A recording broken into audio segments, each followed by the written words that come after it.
ನೋಡಿ, ಸಂಪುಟ ಉಪಸಮಿತಿ Ghouse Mohiuddin Shakhadri special leave petition ಅನ್ನು ಏನು ಸುಪ್ರೀಂ ಕೋರ್ಟಿಗೆ ಸಲ್ಲಿಸಿದ್ದಾರೆ, ಆ ಸುಪ್ರೀಂ ಕೋರ್ಟಿಗೆ ಸಲ್ಲಿಸಿರುವ ಸ್ಪೆಷಲ್ ಲೀವ್ ಪಿಟಿಷನ್ಗೆ ಸಂಬಂಧಪಟ್ಟಂತೆ ಸಂಪುಟ ಉಪಸಮಿತಿ ರಚನೆಯನ್ನ ಸರ್ಕಾರ ಮಾಡಿದೆ. ಅವ್ರು ಇವತ್ತು ಕರೆದಿದ್ರು. ನಾವು ಸ್ಪಷ್ಟವಾಗಿ ಹೇಳಿದ್ದೀವಿ, ಈಗಾಗಲೇ 20ಕ್ಕೂ ಹೆಚ್ಚು ಪ್ರಕರಣಗಳಲ್ಲಿ ಕಾಲಕಾಲಕ್ಕೆ ಸರ್ಕಾರ ಪ್ಯಾರಾವೈಸ್ ರಿಪ್ಲೇನ ಕೋರ್ಟಿಗೆ ಸಲ್ಲಿಸಿದೆ. ಈಗಾಗಲೇ ಆ ಕೋರ್ಟಿಗೆ ಸಲ್ಲಿಸಿರೋ ಪ್ಯಾರಾವೈಸ್ ರಿಪ್ಲೈಯನ್ನ ಅಧ್ಯಯನ ಮಾಡಿ ಅದ್ರ ಪ್ರಕಾರ ನೀವು ನ್ಯಾಯಾಲಯಕ್ಕೆ ಏನು ಹೇಳಬೇಕು ಹೇಳಿ ಅಂತ ಹೇಳಿದ್ದೇವೆ. ಮತ್ತು ಇನ್ನೊಂದು, ಈ ವಿವಾದವನ್ನು ಶಾಶ್ವತವಾಗಿ ಬಗೆಹರಿಸಬೇಕು ಅನ್ನುವಂಥ ಉದ್ದೇಶ ಇದ್ರೆ, ಯಾಕೆಂದ್ರೆ ಈಗ ಒಂದು ಸೀಮಿತವಾಗಿರುವ ಪರಿಧಿ ಒಳಗೆ ಕ್ಯಾಬಿನೆಟ್ ಉಪಸಮಿತಿ ರಚನೆ ಆಗಿದೆ. ಹಾಗಾಗಿ ಅವರಿಗಿರೋದು ಈಗಾಗಲೇ ಕಾಲಕಾಲಕ್ಕೆ ಸರ್ಕಾರ ಪ್ಯಾರಾವೈಸ್ ರಿಪ್ಲೈ ಕೊಟ್ಟಿರೋದನ್ನು ಆಧರಿಸಿಯೇ ಅವ್ರು ಕೊಡಬೇಕಾಗತ್ತೆ. ಇನ್ನ ವಿವಾದವನ್ನು ಶಾಶ್ವತವಾಗಿ ಬಗೆಹರಿಸಬೇಕು ಅಂದ್ರೆ ನಾವು ಅವ್ರಿಗೆ ಹೇಳಿದ್ದೇವೆ, ಬಾಬಾ ಬುಡನ್ ದರ್ಗಾ ಮತ್ತು ದತ್ತಪೀಠ ಎರಡು ಬೇರೆ ಬೇರೆ. As per the revenue records, ಸರ್ಕಾರಿ ದಾಖಲೆ ಪ್ರಕಾರ, ಕಂದಾಯ ದಾಖಲೆ ಪ್ರಕಾರ, ಮುಜರಾಯಿ ದಾಖಲೆ ಪ್ರಕಾರ ಬಾಬಾ ಬುಡನ್ ದರ್ಗಾ ಚಿಕ್ಕಮಗಳೂರು ತಾಲೂಕ್ ನಾಗೇನಹಳ್ಳಿ ಗ್ರಾಮದ ಸರ್ವೆ ನಂಬರ್ 57ರಲ್ಲಿದೆ. ಈಗ ನೀವು ಪಹಣಿ ದಾಖಲೆ ಕೊಡಿ ಅಂತ ಕೇಳಿದ್ರು ಬಾಬಾ ಬುಡನ್ ದರ್ಗಾ ಅಂತಾನೆ ಬರುತ್ತೆ. ದತ್ತಾತ್ರೇಯ ಪೀಠ, ಇನಾಮ್ ದತ್ತಾತ್ರೇಯ ಪೀಠ ಗ್ರಾಮದ ಸರ್ವೆ ನಂಬರ್ 195ರಲ್ಲಿ ದತ್ತಾತ್ರೇಯ ಪೀಠ ಇದೆ ಅಂತ ನೀವು ಪಾಣಿ ಕೇಳಿದ್ರು ಅದೇ ಬರುತ್ತೆ. ಹಾಗಾಗಿ ಎರಡು ಬೇರೆ ಬೇರೆ. ಟೆನೆಂಟ್ ಆಕ್ಟ್ ಬರೋದಕ್ಕೆ ಮುಂಚೆ ದತ್ತಾತ್ರೇಯ ದೇವರ ಹೆಸರಿನಲ್ಲಿ 1861 ಎಕರೆ 31 ಗುಂಟೆ ಜಮೀನಿತ್ತು. 1861 ಎಕರೆ 31 ಗುಂಟೆ ಜಮೀನಿತ್ತು ಟೆನೆಂಟ್ ಆಕ್ಟ್ ಬರೋಕ್ ಮುಂಚೆ. ಅದನ್ನು ಕೂಡ ನಾವು ಅಲ್ಲಿ ಹೇಳಿದೀವಿ, ಪರಿಶೀಲನೆ ಮಾಡಿ.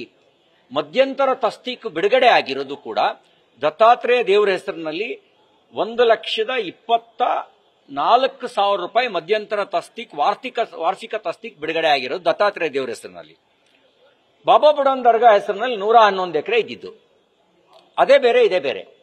ದತ್ತಾತ್ರೇಯ ಸ್ವಾಮಿ ಬಾಬಾ ಬುಡನ್ ದರ್ಗಾ ಅಂತ ಯಾವತ್ತೂ ಕಂದಾಯ ದಾಖಲೆಗಳಲ್ಲಿಲ್ಲ, ಯಾವತ್ತೂ ಮುಜರಾಯಿ ದಾಖಲೆಗಳಲ್ಲಿಲ್ಲ. ಎರಡು ಬೇರೆ ಬೇರೆನೇ ಇರೋದು.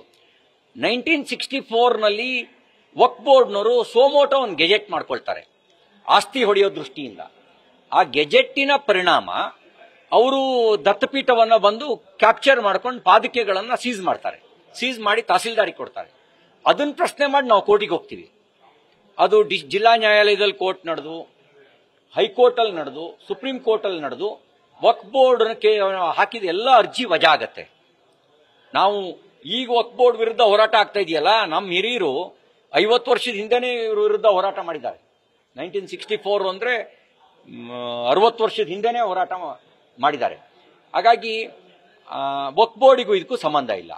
ಆಮೇಲೆ ಶಾಖಾದ್ರಿ ನಾನಿದು ರಿಲಿಜಿಯಸ್ ಹೆಡ್ ಅಂತ ಕ್ಲೈಮ್ ಮಾಡ್ಕೊಳ್ಳೋ ಪ್ರಯತ್ನ ಮಾಡಿದ್ರು.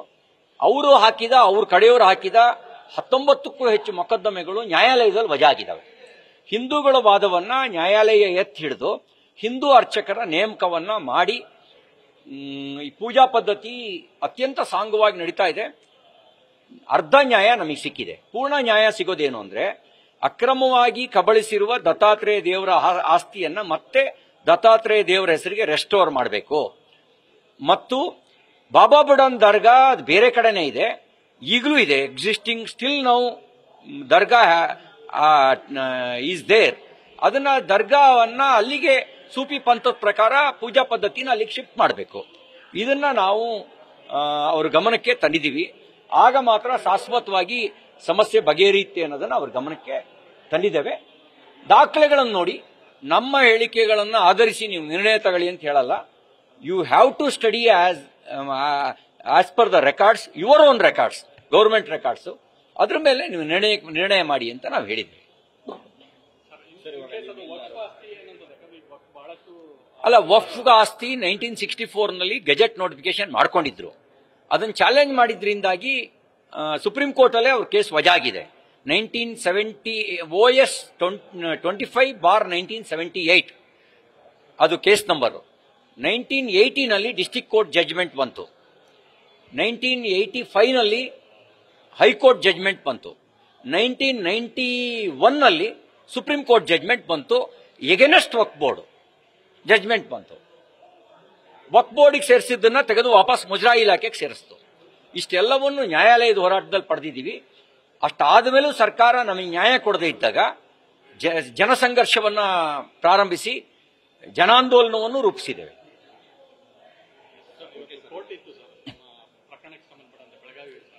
ವಕೀಲರು ಅದನ್ನು ನೋಡ್ಕೊಳ್ತಾ ಇದ್ದಾರೆ ಕೋರ್ಟಿಗೆ ಸಂಬಂಧಪಟ್ಟಂತೆ. ನನಗೆ ಸಿಐಡಿಯಿಂದ ನನ್ನ ಮೇಲೆ ದೂರು ಸಲ್ಲಿಕೆ ಆಗಿರೋ ಪ್ರಕರಣಕ್ಕೆ ಸಂಬಂಧಪಟ್ಟಂತೆ ವಿಚಾರಣೆಗೆ ಬನ್ನಿ ಅಂತ ಇದುವರೆಗೂ ನೋಟಿಸ್ ನನಗೆ ಬಂದಿಲ್ಲ.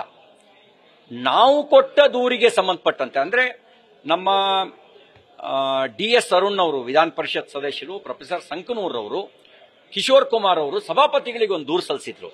ಸಭಾಪತಿಗಳು ಇದನ್ನು ತನಿಖೆ ನಡೆಸಿ ಕ್ರಮ ತಗೊಳ್ಳಿ ಅಂತ ಪೊಲೀಸ್ ಇಲಾಖೆಗೆ ಸೂಚಿಸಿದ್ರು. ಅದರ ಮೇಲೆ ಒಂದು FIR ದಾಖಲೆ ಆಗಿತ್ತು ಅಪರಿಚಿತರ ಮೇಲೆ ಅಂತ. ಅವರು ಯಾರೂ ಅಪರಿಚಿತರಾಗಿರಲಿಲ್ಲ. ಪೊಲೀಸು ಕೆಲವರನ್ನ ಕಸ್ಟಡಿಗೆ ತಗೊಂಡಿದ್ರು 19ನೇ ತಾರೀಕು. ಬಿಟ್ಟು ಕಳಿಸಿದ್ ಯಾಕೆ, ಬಿಟ್ಟು ಕಳಿಸುವಂತೆ ಒತ್ತಡ ಹೇರಿದವ್ರು ಯಾರು, ಇದು ತನಿಖೆ ಆಗಬೇಕು. ಅದ್ರ ಮೇಲೆ ಒಂದು ನೋಟಿಸ್ ಬಂದಿತ್ತು. ನಾನು ವಿಚಾರಣೆಗೆ ಹಾಜರಾಗಿ ನಾನು ಸ್ಟೇಟ್ಮೆಂಟ್ನ ಕೊಟ್ಟಿದ್ದೀನಿ. ಅಲ್ಲಿ ಆ ವಿಚಾರಣೆ ಆದ ನಂತರ ಅಲ್ಲಿಯ ತನಿಖಾಧಿಕಾರಿ, ಸರ್ ನಿಮ್ಮೇಲೂ ಒಂದು ದೂರು ಬಂದಿದೆ ಅಂತ ಹೇಳಿದ್ರು. ನಾನು ಹೇಳಿದೆ, ನನಗೆ ಫಸ್ಟ್ ನೋಟಿಸ್ ಕೊಡಿ, ಎರಡನೇದು ಜುಡಿಶಿಕ್ಷನ್ ಎಸ್ಟಾಬ್ಲಿಷ್ ಮಾಡಿ, ನಿಮಗೆ ಅಲ್ಲಿ ತನಿಖೆ ನಡೆಸುವ ಅಧಿಕಾರ ಇದೆಯೋ ಅನ್ನೋದನ್ನ ಎಸ್ಟಾಬ್ಲಿಷ್ ಮಾಡಿ, then I will come to attend your enquiry ಅಂತ ನಾನು ಹೇಳಿದ್ದೀನಿ ಅವರಿಗೆ. ಅವರು ನನಗೆ ಇದುವರೆಗೂ ನೋಟಿಸ್ನ ಕೊಟ್ಟಿಲ್ಲ. ಕೋರ್ಟಿಗೆ ಹೋಗಿದ್ದಾರೆ ಅಂತ ನನಗೆ ಮಾಹಿತಿ ಬಂದಿದೆ. ನಮ್ಮ ಲಾಯರು ಕೋರ್ಟ್ನಲ್ಲಿ ಆ ಕೋರ್ಟಿಗೆ ಸಂಬಂಧಪಟ್ಟಂತೆ ಅದನ್ನು ವಕೀಲರು ಅದನ್ನು ಗಮನಿಸ್ತಾ ಇದ್ದಾರೆ.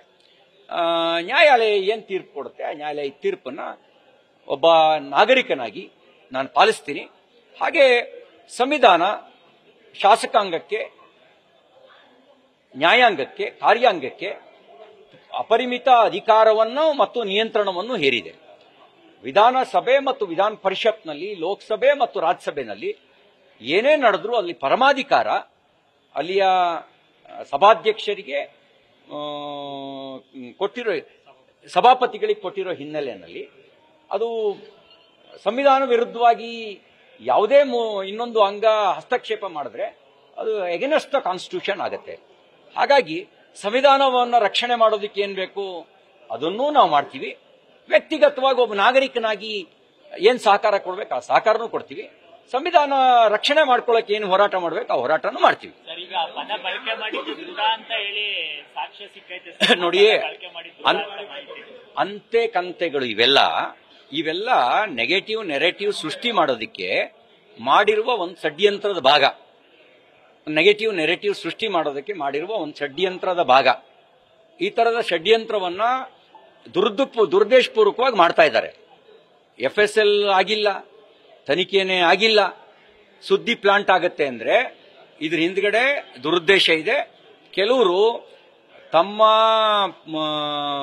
ಮಾನ ಉಳಿಸ್ಕೊಳ್ಳಕ್ಕೆ ವಾಮ ಮಾರ್ಗವನ್ನು ಹಿಡಿದಿದ್ದಾರೆ. ಈ ತರದ ಪ್ಲಾಂಟ್ ಮಾಡಿಸೋದ್ರ ಮೂಲಕ ವಾಮ ಮಾರ್ಗವನ್ನ ಹಿಡಿದಿದ್ದಾರೆ.